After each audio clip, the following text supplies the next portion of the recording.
Muchacho, la perdición ese hombre te buscó. Nada se pierde en la vida cuando se encuentra un amor.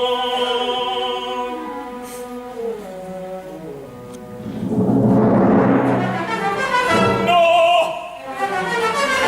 ¡No!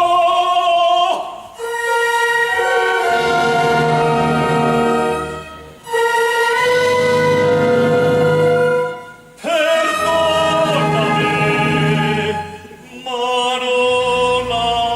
Padre mío.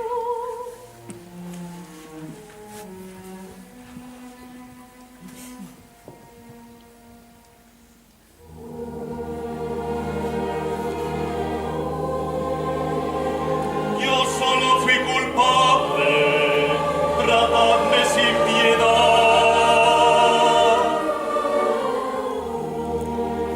No me guardéis rencor, mis culpas, perdonad. Yo he sido un hombre infame, un padre envilecido, y hoy sé cuánto te quiero.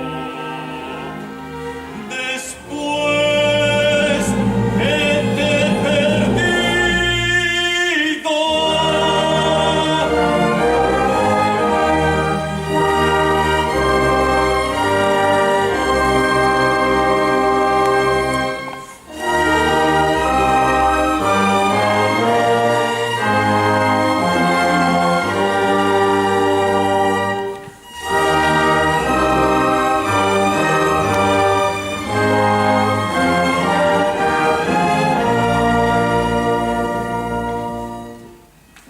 Guísame una porrusana. ¿Para quién? Para los dos. Pues, ¿qué sucede? Ripalda, ya voy creyendo que hay Dios.